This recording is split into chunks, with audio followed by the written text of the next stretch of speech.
talk to me nice. Talk to me Dumelang. Guys, welcome back to my channel. If you are a returning subscriber, I really do appreciate you guys so much. And if you are new here and this is the first time that you see my face, hi, hello, my name is Annah, and I really hope that you decide to stay and that you enjoy this video and click that subscribe button. I mean, why not? Okay, so first question is,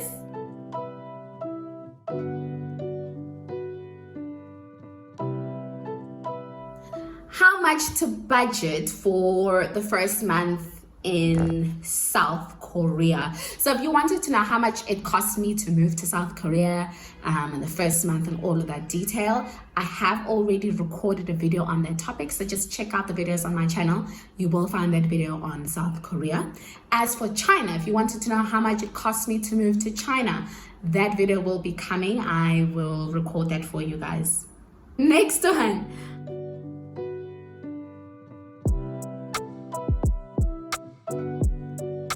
How many months prior should I start the process of moving to China? So to answer that question of how many months you need to start the process, you need to find out how long it takes to get all of these documents together. So for example, police clearance, you're looking at anywhere from one month to 3 months. So 1 to 3 months is the time period for your PCC. And then DOCO, for example, that can take 6 to 10 weeks. So, and at DOCO, you need your PCC to go. So you need all of these documents to get to DOCO. So if you're looking at also 3 months with DOCO, 3 months with your PCC, then that means you need 6 months. But then add an extra month because you know how things are in South Africa. So I would say anywhere from 6 to 8 months prior to when you plan to be in China, that's when you need to start. Just so that you don't have to pay all of these fees of having things expedited and to go through agents. All of this costs money. But if you start, with ample time to get these documents ready, you don't need to pay these extra fees. You can pay the normal price. You don't have to stress because you started early. So you don't have to stress about the time that it's taken to get things together because you started early. So please start early. So think about, okay, it takes 6 months to get these documents usually. Then you think, okay, if something were to happen, let me add 7.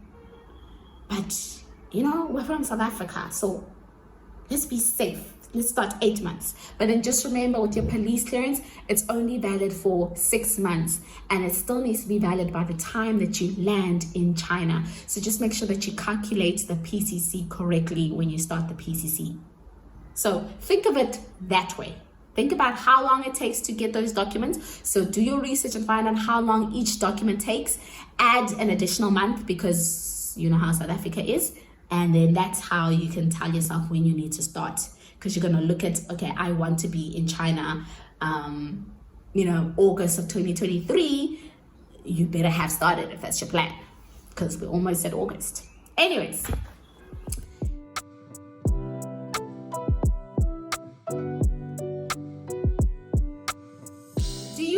A Korean PCC and a South African PCC. You do need your South African PCC because when you apply to China, you tell them you are a South African. You're from South Africa, or you're from America, the UK, or wherever you're from, or Ghana, or Zimbabwe, wherever you are from.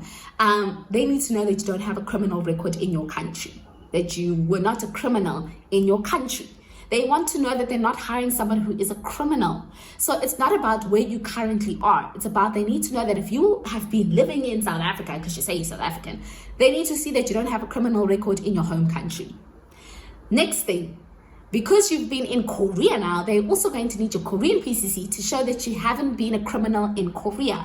Now, with Korea, they only need your Korean PCC if you've been in Korea for longer than a year. So because I did a year in Korean and I moved to China, I didn't need the Korean PCC. But if you've been there longer than 1 year, they're going to want the Korean PCC as well. I wouldn't worry too much about the Korean PCC. That one is quick. I applied for it because I thought I needed it. I literally went today to apply for it, filled in forms, didn't have to pay for it. They told me it will be ready next week. So it literally took a week, went to collect it, and there it was. It's not like South Africa where it takes months for PCC. So the only one you need to worry about is the South African one because that takes very long. But the Korean one, it's easy. You're not charged for it. You just go, you apply for it, you're done. Next question.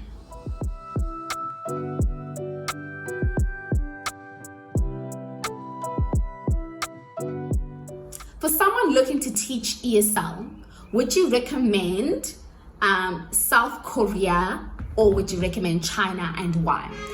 I have been asked this question before, and for those of you that are watching this video that DM'd me about this, I'm going to give you the same answer again. I'm not going to put myself in a position where I'm going to tell you go to China or go to South Korea.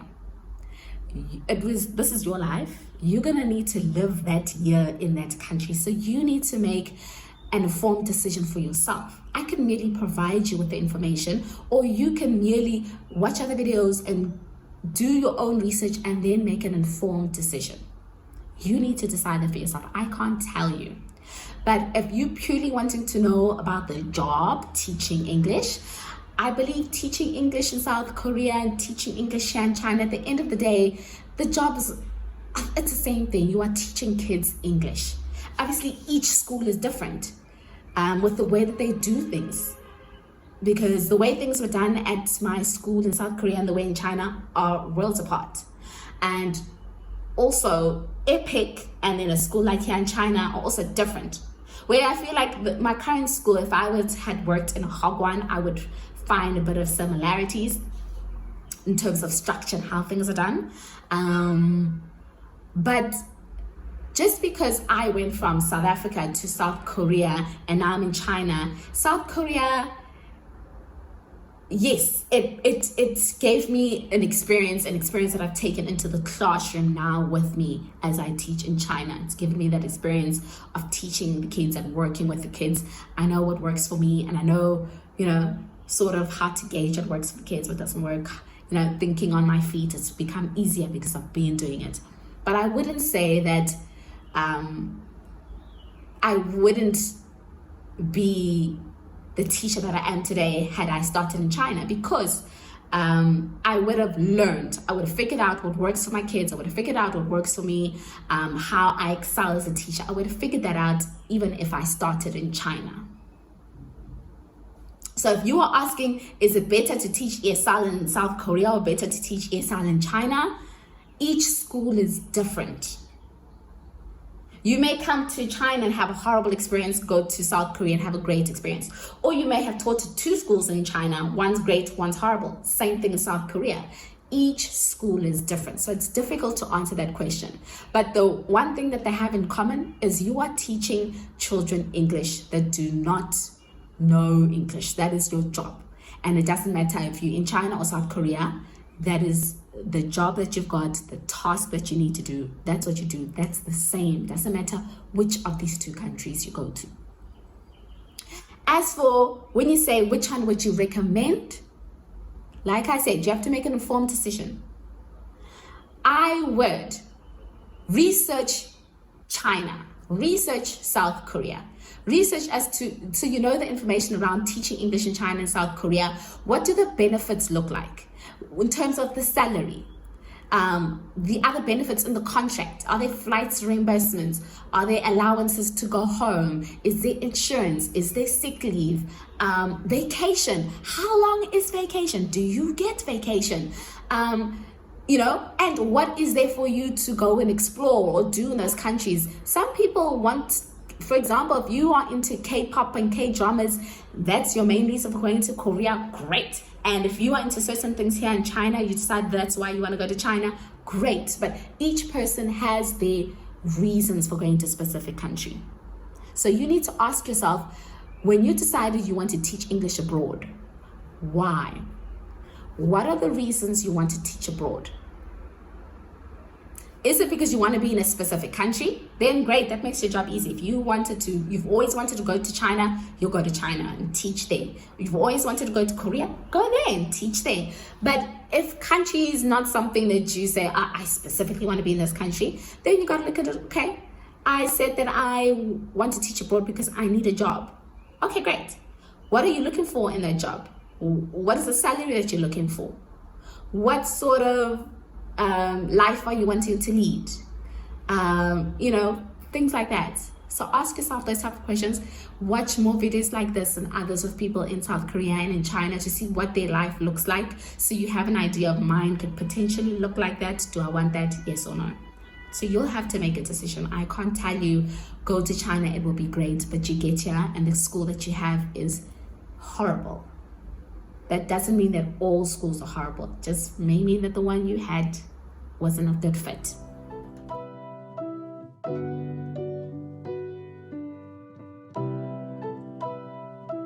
What are the important things to look for when signing a contract in South Korea? So whether you are signing a contract in South Korea, you're signing a contract in China or Dubai, or doesn't matter where you are going, you need to look at what is the salary that they're offering you. Is it before tax or after tax? That's important. You need to see, do they have sick leave noted in there? And if there is sick leave, how much is it? How much sick leave do you have? How much vacation do you have? Is there overtime pay? Other important things, insurance. Do they give you health insurance and medical aid? Is that included? What else do you need to look for? Working hours. What time do you need to start and knock off? Do you work Monday to Sunday? Do you work Monday to Friday? Or do you work on weekends? Like, those are the things that you need to, so the normal things that should be in a contract, you need to make sure that they are in your contract when you're working abroad as well. If you're new to working, these are the things you got to look out for: sick leave, vacation, working hours. What happens if you want to terminate your contract? What happens if they want to terminate the contract? So there's, you terminate your contract, it should have steps on what to do. Or if they want to terminate, it should have steps on what happens. What are the repercussions? Are there any bonuses, flight reimbursements, exits allowances, housing allowance? So those are all of those things that you got to think about when you are looking at a contract. And make sure that you go through everything and you understand it. If you don't understand, ask them questions. And don't think that when you get the contract and it looks this way, that you have to just take it as it is. Keep interviewing until you find something, a contract that you are happy with. Or negotiate your contract. Negotiate. You have the option to do that. Honestly, don't just take the first contract that you get, is my tip for you guys. Cool. Next.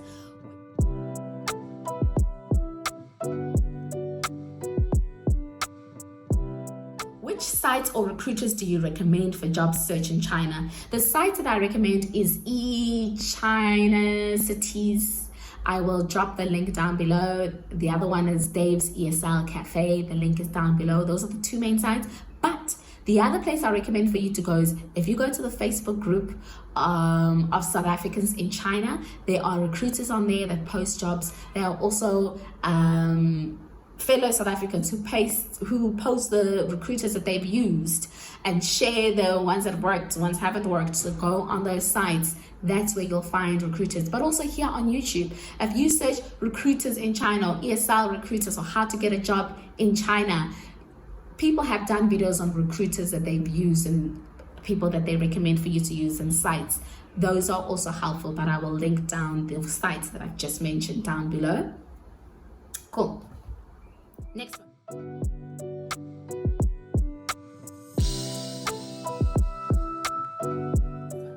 Document process from South Korea to China. So I will record a video separately on that because it is a long video and I don't want this to be too long. Next one.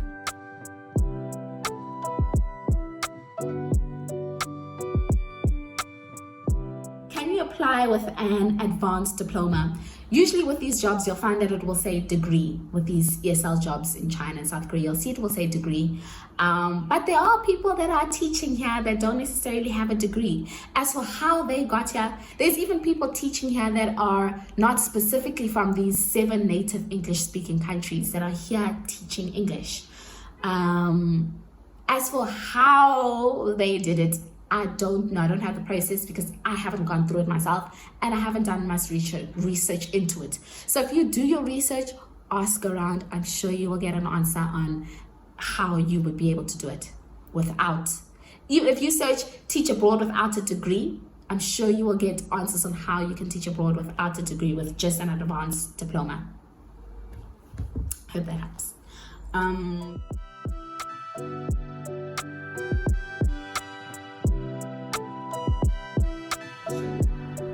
What documents are needed for going to China from South Korea? So I did do a video on the documents needed to teach English in China. The documents are the same, guys. Doesn't matter from which country you are coming from. The documents needed to teach in China are the same. The only thing that would differ is how you now get those documents together when you are in a different country instead of your home country. That's when the difference comes in. And obviously the police clearance. You may need the Korean PCC and a South African PCC, or just South African PCC. So that's where it differs, but all the documents are the same. And I've already done a video on that. I will link it down below as well for you.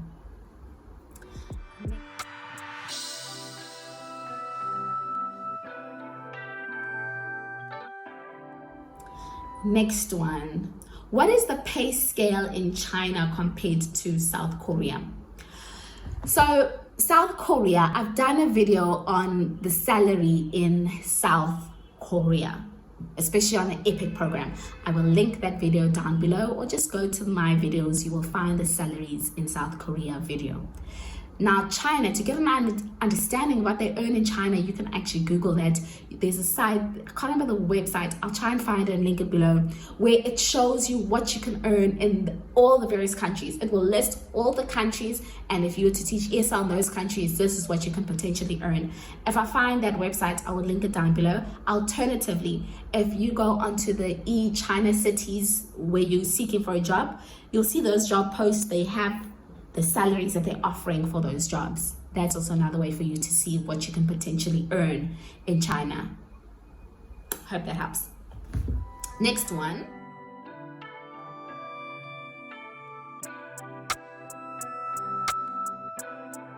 How much do you earn?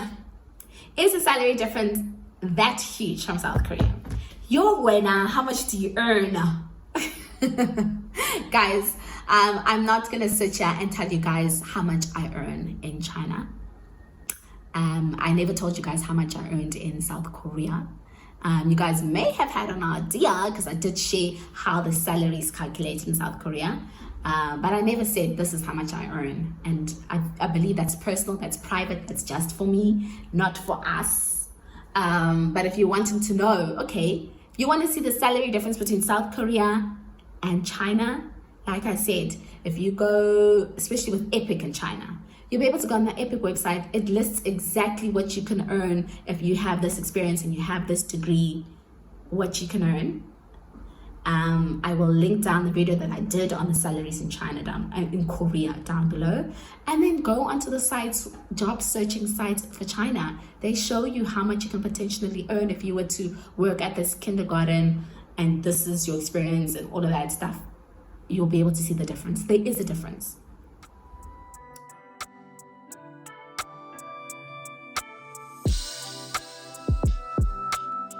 How is your work environment? So I start work at 8 a.m. until 5 o'clock. My school, ideally, they need to have 4 English teachers. It's currently myself and the part-time teacher. So we are short-staffed at the moment. The other guy did a midnight run, as I told you guys. So there's 2 of us, so we're short-staffed. Ideally, they wanted to have every class to have an English lesson every single day, but that's not possible. So they've put it where I teach all of the Montessori classes. So there's 5 Montessori classes, 5 little class, which is the small babies, and then 5 middle class. So there's 5 classes for each age group, but I thought they were different age groups, but they're not. They've sort of mixed. You'll find that there's a baby, like a 2-year-old in the same class as 4-year-olds, in the same class as 5-year-olds. And I don't understand why they did that, especially when it comes to Montessori. That's how they've sort of put it together. It's not done by age group with my Montessori classes. So I found it difficult to sort of teach at all of the age groups, because you have the little ones who've just recently started speaking, and then you have these ones that are going to be going to grade 1 next year, and I have to teach at all of these levels, and that's what I've been struggling with, and I'm finding to be a challenge. Anyways, we'll figure it out as I go along. I'm still learning what works, what doesn't. So yeah, other than that, inside the classroom is myself as an ESL teacher, the homeroom teacher's there, and the teaching assistant is there. And then there's also somebody who cleans the classroom, helps cut up their fruits, dishes out food for them, helps get them dressed, wakes them up, puts them to sleep. So I go to the classes where the students are. They don't come to me, which is different from Korea. Korea, the students would come to my English classroom. I now go to their classrooms. But usually there's 4 people, and then there's me who's going to be teaching English, the homeroom teacher, the teacher's assistants, and then there's usually somebody who's cleaning the classroom, who's just helping these teachers do their job. So at least the support is definitely there in the classroom. Not really for me. Sometimes, I'll go in that classroom, that teacher just sits on their phone, get break time, get half time for them while I'm teaching, and the kids are just going crazy. And it's difficult to discipline people in a language they don't understand, and that's one of the difficulties that I'm having, especially with the little classes, the little kids.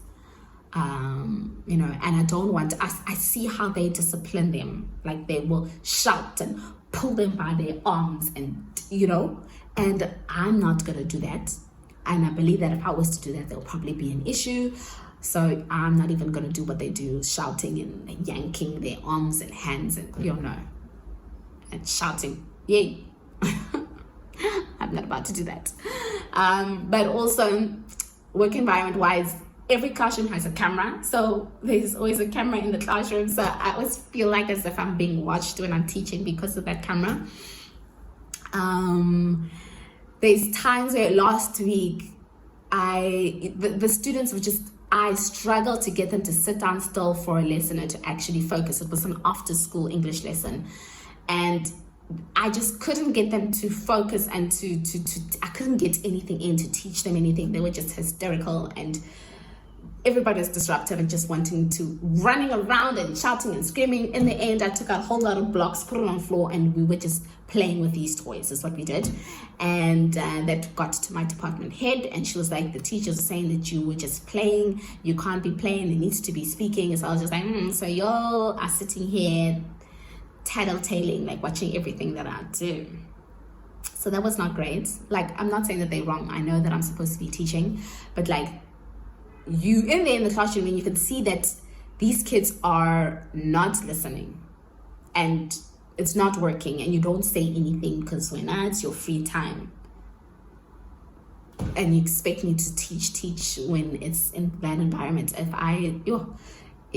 Anyway, so there's that. And when it comes to their teaching resources, so I use a lot of digital media. I do slides and videos and music, and I want to play some games on the screens, but those computer screens, they don't work. Sometimes the mouse isn't working, so I can't really touch things. They're slow, so it makes my life teaching using these computers difficult and frustrating. So I need to figure it out. Anyways, I'm telling you guys my life story. I will do a day in my life video, so where I take you guys to school with me, and you can just see what I get up to, what I do.